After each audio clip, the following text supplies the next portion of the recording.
The invitation arrived on a Tuesday morning, cream-colored and elegant, with gold-embossed lettering that practically screamed expensive taste. My hands didn't shake as I opened it. I'd known this was coming. After all, my ex-wife had made sure everyone knew about her upcoming nuptials to the man she'd left me for. You're cordially invited to celebrate the marriage of. I didn't need to read the names. I knew them by heart. Knew them from the late-night text messages I'd discovered, from the receipts for hotel rooms and expensive dinners, from the perfume that wasn't hers clinging to his collar when they'd met for work. My divorce had been finalized 8 months ago.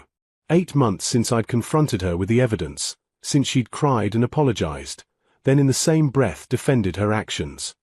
You were never there, she'd said. He makes me feel alive.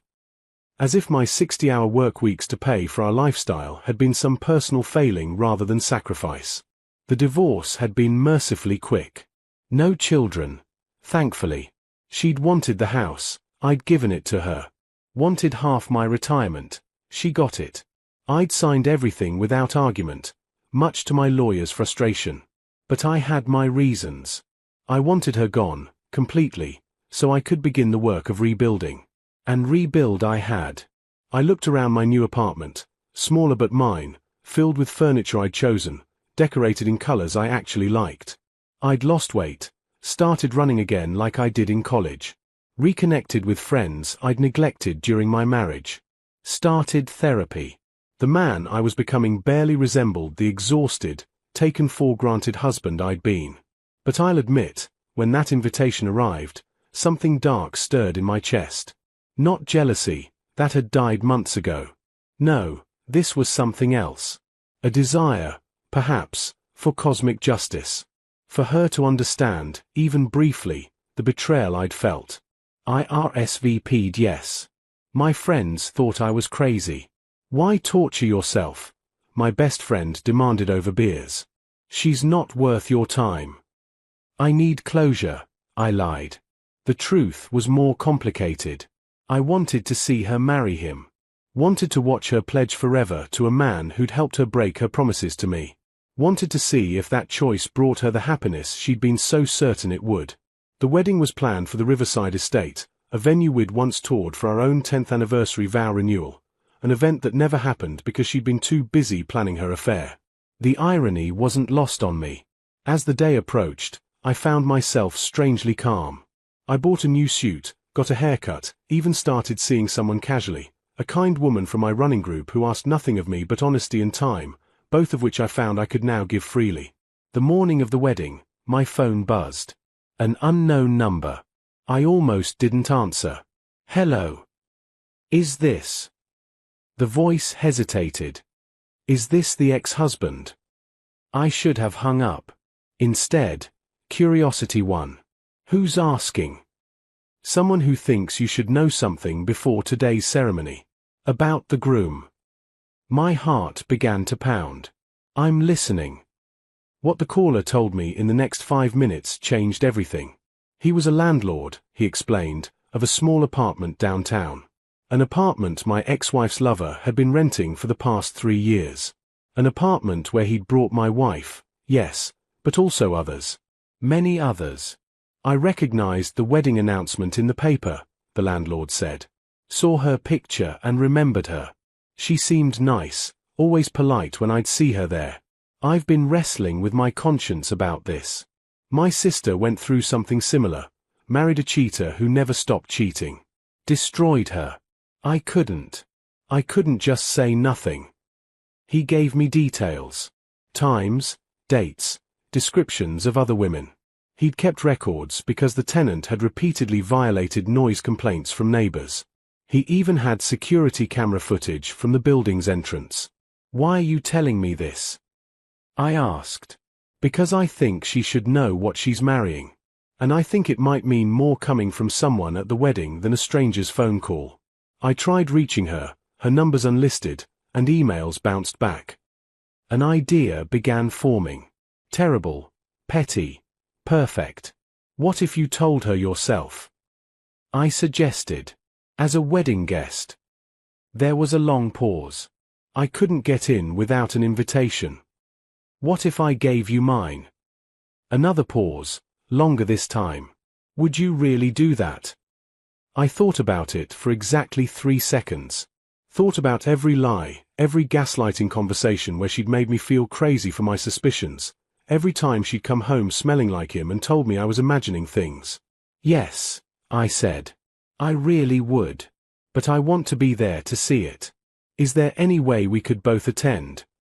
The landlord, he said his name was Richard, thought for a moment. The venue will have a capacity limit, but these things are usually loosely enforced during cocktail hour. If you arrived separately, stayed quiet, one of you in the ceremony and one slipping in after. Let's do it, I said. We planned it carefully over the next few hours. Richard would use my invitation to attend the ceremony. I would arrive during the reception, slip in among the crowd. Richard would wait until the toasts, then stand and deliver his message. I would be there to witness her face when her perfect new beginning crumbled. Was it cruel? Probably. Was it petty? Absolutely. Did I care? Not even a little. Sometimes, I told myself as I pressed my suit that evening, the universe needs a helping hand with karma. The Riverside estate looked like something from a fairy tale as I pulled into the overflow parking lot. White roses climbed trellises, fairy lights were strung through ancient oak trees, and a string quartet played softly in the distance. My ex-wife had always dreamed big, and clearly, her new husband's money was making those dreams reality. I waited in my car, watching guests arrive in their elegant attire.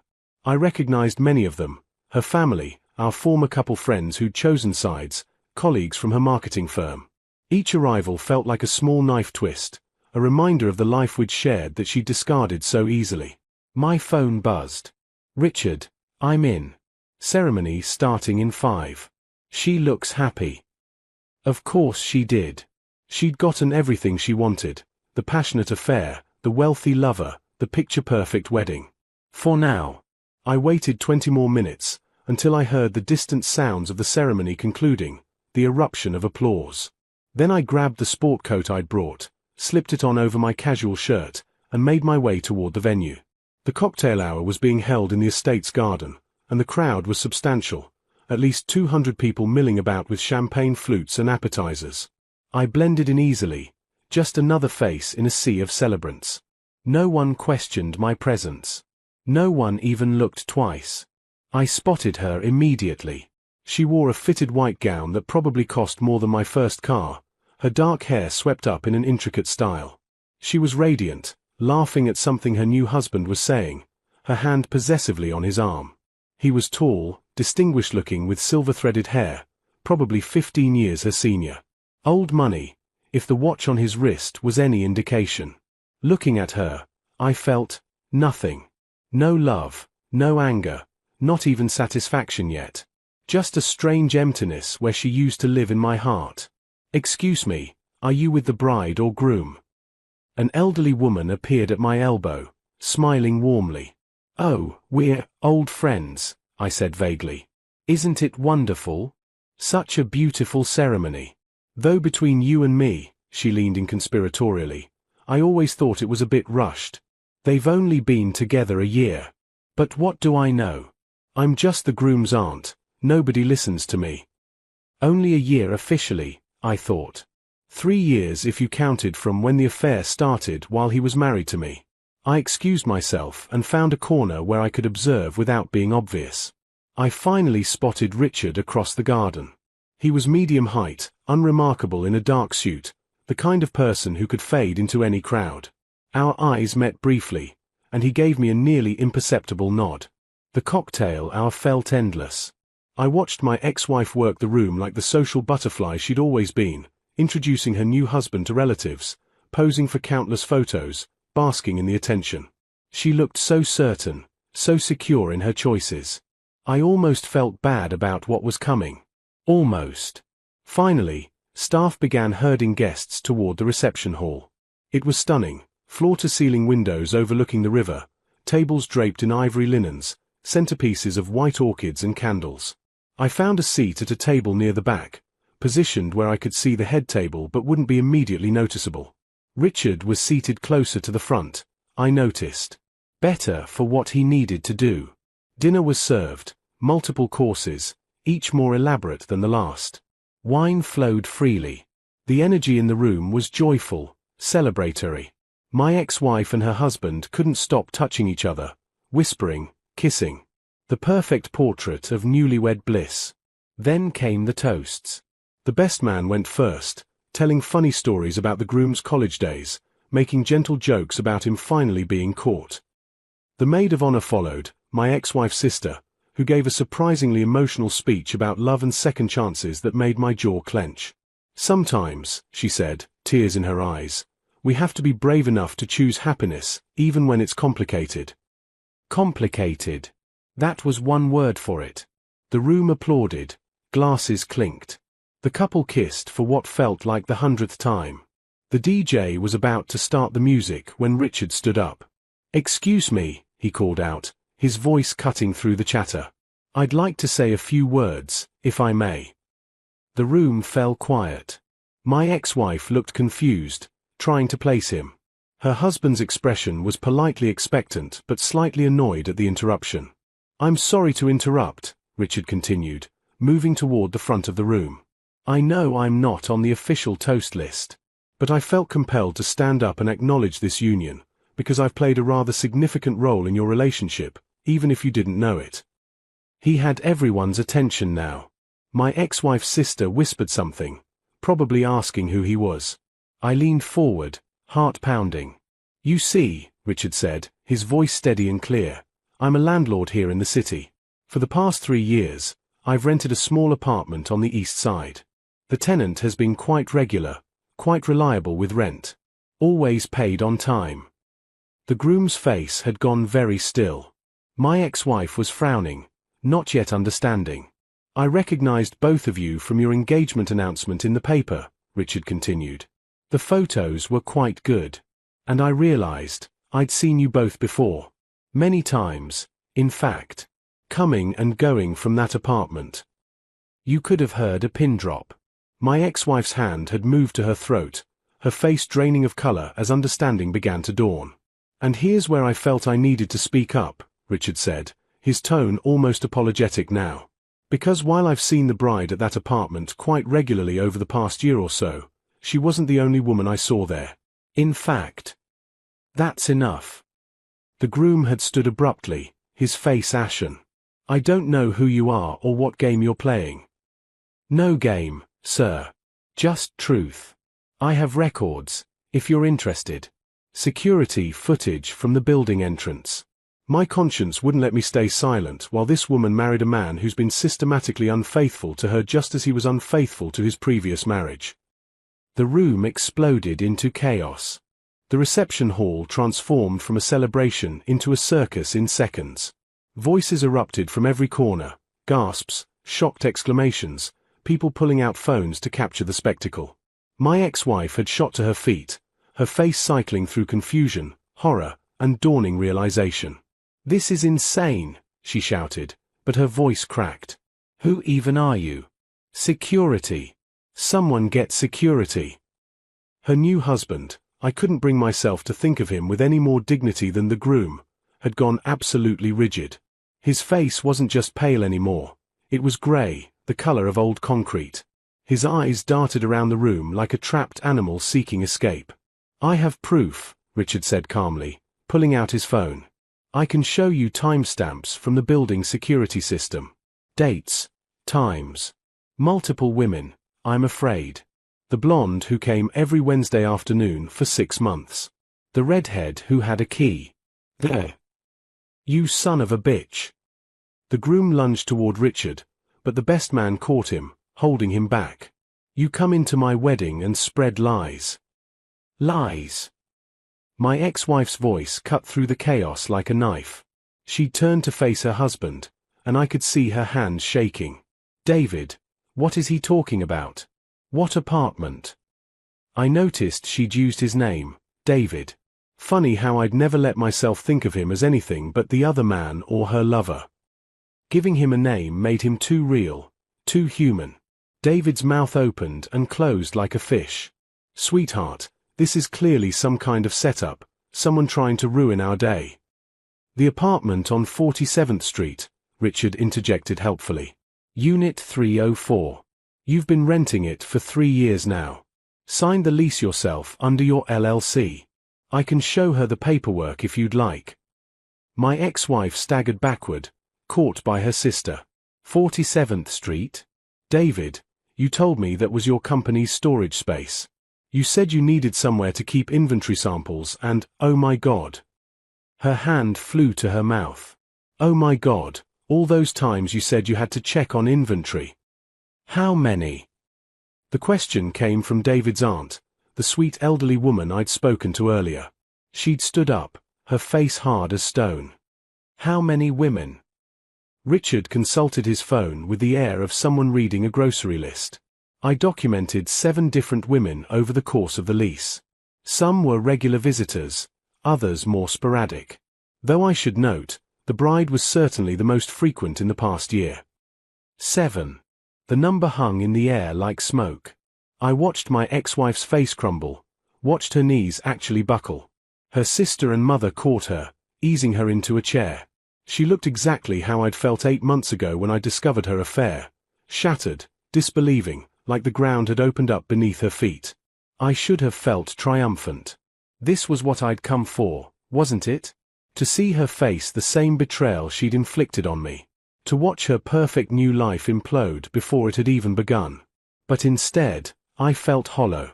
Watching her suffer didn't fill the empty space she'd left. It just created more emptiness. David was desperately trying to regain control. This is character assassination. I'm calling my lawyer. Your lawyer? His aunt's voice was icy. David, is any of this true? The silence that followed was answer enough. David's shoulders slumped, the fight draining out of him. Around the room, people were gathering their things, whispering, staring. The photographer had stopped taking pictures. The DJ had cut the music. Even the waitstaff had frozen in place, trapped in the world's most uncomfortable dinner service. I need to see the evidence, my ex-wife said quietly. Her voice had gone flat, emotionless, the tone of someone in shock. Show me. Richard moved closer, angling his phone so she could see the screen. I couldn't make out the images from where I sat, but I watched her face as she scrolled through whatever he was showing her. With each swipe, she seemed to diminish, to fold in on herself. That's the woman from your office, she whispered. Your assistant. You told me she was married, that she was. I can explain, David started. And her. Isn't that your ex-wife's best friend? Her voice was rising now, shock giving way to fury. You told me you never spoke to anyone from your first marriage anymore. You said you'd cut all those ties, that you wanted a fresh start with me. The ex-wife's best friend. I hadn't known that detail. Apparently, David was an equal opportunity cheater, betraying everyone in his orbit. I almost laughed at the absurdity of it all. Everyone needs to calm down, David's best man attempted, his voice carrying the false heartiness of someone trying to defuse a bomb with duct tape and prayer. This is clearly a misunderstanding that the couple can work through in private. A misunderstanding. My ex-wife turned on him with such venom that he actually stepped back. He's been keeping an apartment to sleep with other women. Multiple other women. During our entire relationship. What exactly is there to misunderstand? Sweetheart, David reached for her. She slapped his hand away. Don't touch me. Don't you dare touch me. The mother of the bride stood up, her face rigid with fury and humiliation. This wedding is over. Everyone leave. Now. But no one moved. It was like watching a car crash, horrible, but impossible to look away from. My ex-wife had started pacing, her expensive dress rustling with each agitated step. I left my husband for you, she said, and her voice broke on the words. I destroyed my marriage, lost half my friends, disappointed my parents, all because you convinced me we had something special. Something real. We do. David insisted. This doesn't change what we have. What we have. She laughed, a jagged, ugly sound. We have lies, David. We have an entire relationship built on sneaking around and deception. I just thought I was the exception, the one you'd finally be faithful to. But I was just another woman in your rotation, wasn't I? David's silence was damning. I watched the realization wash over her face, the understanding that she hadn't been special, hadn't been different, hadn't been worth changing for. She'd been convenient, available, willing, but never unique. "Get out," she whispered. "Get out of my sight. Honey, please, if we could just talk in private. Get out." The scream tore from her throat, raw and primal. "Get out, get out, get out." David looked around the room, perhaps hoping for an ally, but found only hostile or pitying faces. Even his best man had taken a step away. Finally, he straightened his tie, tried to salvage some dignity, and walked toward the exit. At the door, he paused, opened his mouth as if to speak, then thought better of it and disappeared into the night. The silence he left behind was deafening. My ex-wife stood in the center of the reception hall in her wedding dress, surrounded by overturned chairs and abandoned champagne glasses, and slowly sank to the floor. Her mother rushed to her side, but she waved her away. She just sat there, this woman who'd once been my wife, her dreams in tatters around her. Richard quietly made his way toward the exit. As he passed my table, our eyes met again. He gave a small nod, job done, and left. People began to disperse, gathering belongings, calling cars, whispering. The bride's family clustered around her, trying to coax her up, but she seemed immovable, locked in place by the weight of her poor choices. I should have left then. Should have slipped out satisfied that karma had done its work. But I found myself standing, moving through the thinning crowd, drawn by something I couldn't name. Her sister saw me first. Her eyes widened in shock. "What are you?" My ex-wife looked up, and for a moment, we just stared at each other. "You," she breathed. "You were behind this." I could have lied. Could have feigned innocence, pretended I'd just been an innocent guest who'd witnessed the spectacle along with everyone else. But I found I was tired of lies, tired of the games, the deception, the pretense that had poisoned everything. I admitted simply. Her face transformed, shock morphing into rage, then something worse, understanding. "That landlord. You brought him here. You planned this." "He called me," I corrected. "Told me what he knew. I just facilitated the truth coming out today instead of next month or next year." She struggled to her feet, her sister and mother trying to help, but she shook them off. Even in her devastation, even sitting in the wreckage of her wedding, she was proud. I'd always admired that about her, even when it manifested as stubbornness. "You did this for revenge," she said, her voice shaking. "You came here to humiliate me." "I came here because you sent me an invitation to your wedding to the man you cheated on me with," I replied, keeping my voice level. "You wanted me to witness your happiness. I just made sure everyone witnessed the truth instead." "You had no right." "Didn't I?" The words came out harder than I'd intended. "You destroyed our marriage. Lied to my face for months. Made me question my own sanity when I knew something was wrong. And then you married him like I was just a chapter you'd closed, like our 7 years together meant nothing." They meant something. Tears were streaming down her face now, cutting tracks through her carefully applied makeup. "But we weren't happy, you know we weren't. I was drowning in our marriage, and David made me feel special." I finished. "Seen? Alive? Yeah, I remember the speech. The same one you gave me when I found out. But here's what you never understood, he made all of them feel that way. Every single woman. It wasn't about you. It was never about you." The cruelty of my words hit her like a physical blow. She staggered, and this time when her mother caught her, she didn't pull away.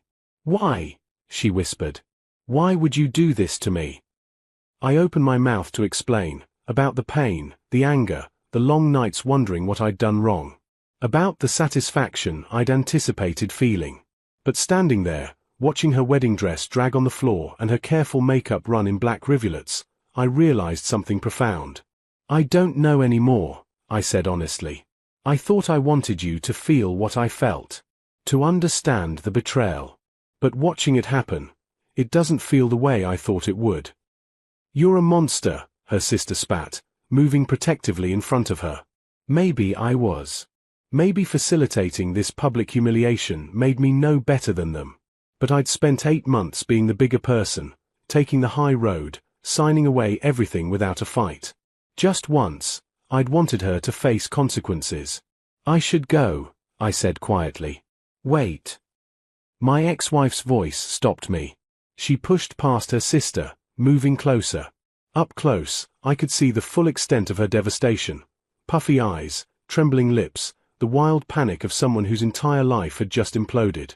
Is there any chance? She swallowed hard. Can we talk? Later, I mean. When this is all. No. The word came out gentler than I'd expected. There's nothing left to talk about. But I made a mistake. David is a liar and a cheat, but what we had, you and I, that was real. We had history.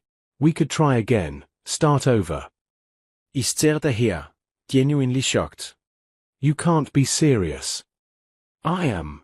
I see it now. I see how I threw away something good for someone who treated you exactly the way you treated me. The interruption was harsh but necessary.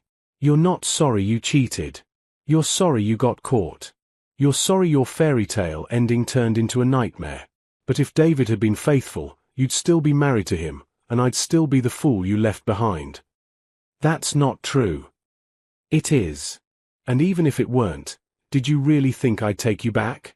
After everything? I shook my head, almost laughing at the absurdity. I'm not your backup plan. I'm not your safety net for when your bad decisions blow up in your face. I loved you, she insisted, desperate now. You loved the security I provided. The stability. But you weren't in love with me, probably not for years before you started the affair. And I'm okay with that now. It took me a while, but I'm okay. This was true, I realized as I said it. Somewhere between planning this revenge and watching it unfold, I'd let go. The anger that had driven me here had burned itself out, leaving behind something cleaner. Not forgiveness, exactly, but acceptance. Please, she whispered. Don't leave me like this. Everyone knows now, everyone saw. Everyone needed to see. They needed to know who David really is. And maybe who you really are too. I took a step back. You'll survive this. You're strong, you're smart, you'll rebuild. But not with me. Never with me. I turned to leave, but her voice called out one last time, raw and broken. I'm sorry. I know it doesn't matter now, but I'm sorry for what I did to you. You deserved better. I paused, not looking back. Yeah, I did. As I walked out of the Riverside estate, leaving behind the chaos and tears and shattered dreams, I felt lighter than I had in months. The night air was cool and clean, washing away the heavy perfume of the venue. I could hear the river in the distance, flowing steadily onward like time itself. My phone buzzed. Richard, that was intense. You okay? Me? Yeah. Thanks for doing that. I know it wasn't easy. Richard, my sister says karma's a bitch. Figured I'd help it along. Take care of yourself. I would. I was already doing that. Had been for 8 months now. This night wasn't really about revenge, I realized. It was about closure. About seeing clearly that the person I'd mourned losing wasn't worth mourning at all. I drove home to my small apartment with its furniture I'd chosen and its walls painted colors I liked. I thought about the woman from my running group, about our upcoming dinner date. I thought about my therapist's words, healing isn't about forgetting. It's about reaching a point where the memory no longer controls you. I wasn't healed yet. But I was healing. And that was enough. 3 months later, I was sitting in my favorite coffee shop, the one that had become part of my Saturday morning routine, when I saw her. She looked different. Thinner, tired, her hair pulled back in a simple ponytail instead of the styled perfection she used to maintain.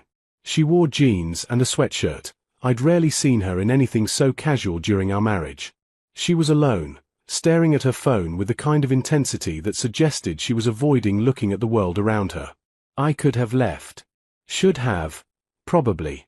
We'd had no contact since the wedding, and I'd been content with that silence. But something made me stay, made me watch her for a moment before she felt my gaze and looked up. The recognition in her eyes was immediate, followed by a flash of something. Fear? Shame? She half stood, as if to flee, then slowly sat back down. We stared at each other across the crowded coffee shop, years of history hanging between us like fog. Finally, I picked up my coffee and walked over. Mind if I sit? She shook her head mutely, and I settled into the chair across from her. How have you been? I asked, then immediately felt stupid. How did I think she'd been? Surviving, she said quietly. Taking it day by day. You? Actually doing pretty well. She nodded, her fingers fidgeting with her coffee cup. I heard you're seeing someone. Sarah told me. Sarah, her sister. I was mildly surprised they were still talking to mutual acquaintances about me. Casually, I confirmed. It's still new. That's good. I'm glad. The silence stretched between us, awkward and heavy. Around us, the coffee shop hummed with normal Saturday morning activity, laptops clicking, friends laughing, the hiss of the espresso machine. Ordinary life, continuing despite everything. I've been in therapy, she said suddenly. Twice a week. My therapist says I have a pattern of self-sabotage, that I was trying to escape feeling trapped by creating chaos instead of addressing the real problems. I didn't know what to say to that, so I said nothing. The wedding was annulled, she continued. Turns out there were enough grounds. David didn't even fight it. He's already moved on to someone else, from what I hear. 25 years old, works at his gym. She laughed bitterly. I guess I should have seen that coming. I'm sorry, I said, and was surprised to find I meant it at least partially. Are you? Really? She looked at me directly for the first time. You orchestrated the destruction of my wedding. You made sure I was humiliated in front of everyone I know. And you're sorry. I'm sorry it turned out this way for you. Not sorry for what I did. You needed to know the truth about David before you bound your life to his. Did I? Or did you just need to feel like you'd won something? The accusation hung in the air. I considered it honestly, turning it over in my mind like a stone. Maybe both things are true, I admitted. Maybe I wanted you to hurt the way you hurt me. But that doesn't make the information false. He was cheating on you. Extensively. You deserved to know. She was quiet for a long moment, staring into her coffee. My mother won't speak to me. She says I humiliated the family, that I should have known better than to leave a stable marriage for a man I barely knew. My father paid for that wedding, $50,000, gone in an evening. That wasn't my fault, I said firmly. You made the choices that led to that wedding. David made the choices that destroyed it. I just expedited the revelation. You're right, she said, and I was surprised by the admission. You're absolutely right. I keep trying to blame you because it's easier than accepting responsibility. My therapist calls it deflection. She smiled weakly. I'm learning a lot of vocabulary. Therapy's good. I've been going too. Yeah. She looked genuinely curious. Does it help? More than I expected. Turns out I had a lot to work through too. Not just the divorce, but patterns from my family, ways I'd learned to cope with abandonment, why I stayed in a marriage that wasn't making either of us happy. She flinched at that. I did love you, you know. In the beginning. I think I just forgot how. Got so focused on what was wrong that I couldn't see what was right anymore. I know. I did the same thing. We were both pretty checked out by the end. That doesn't excuse what I did, she said quickly. The affair, the lying. There's no excuse for that. I could have left honestly, could have ended things before starting something new. Instead, I took the coward's way out. This was new, this self-awareness, this willingness to own her mistakes. The woman I'd been married to would have found a way to justify everything, to make her actions someone else's fault. What are you doing now? I asked. Where are you living? With my sister, actually. The house sold, I couldn't afford it on my own, and staying there felt like living in a mausoleum anyway. Too many ghosts. She paused. I kept thinking about what you said that night. About being a backup plan. And you were right. That's exactly what I was trying to do. I panicked when David turned out to be a fraud, and my first instinct was to run back to safety. To you. Like you were a hotel I could check back into. But I'm not. No. You're not. You're a person I hurt badly, and I had no right to ask you for anything, let alone a second chance. She took a shaky breath. I'm trying to learn how to be alone. How to fix what's broken in me before I inflict it on someone else. That's really mature. It's really hard, she corrected. I hate being alone. Hate having to face myself without distractions. But my therapist says it's necessary. Says I need to figure out who I am when I'm not defining myself through a relationship. I thought about my own journey, the months I'd spent learning the same lessons. It does get easier, I offered. The alone part. You start to find things that are just yours, things that make you happy without needing someone else to validate them. Like what? Like running. I run almost every day now. Never did that when we were married, you always said it was boring. But I love it. Love the rhythm, the endorphins, the way my mind clears. I've run 2 half marathons in the past few months. Really? That's amazing. She seemed genuinely pleased. I've been painting. Nothing good, but it's therapeutic. Letting myself be bad at something, you know? Not needing to be perfect. We talked for another hour, carefully navigating the minefield of our shared past. She told me about her job, how she'd taken a demotion to get away from the office gossip after the wedding fiasco. I told her about my promotion, the big project I was leading. We talked about mutual friends, shared memories, the mundane details of separate lives. It wasn't closure, exactly. Closure suggested an ending, a final chapter. This felt more like perspective. Like 2 people who'd been too close to a painting finally stepping back far enough to see the whole picture.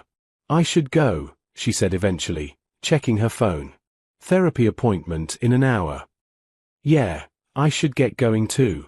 Plans this afternoon. We stood awkwardly, neither quite sure how to end this unexpected encounter. Thank you, she said finally, for sitting with me. You didn't have to. I know. Are you happy? Really? I considered the question seriously. I'm getting there. Happier than I was. Happy enough. She nodded, something like peace crossing her features. Good. That's good. You deserve to be happy.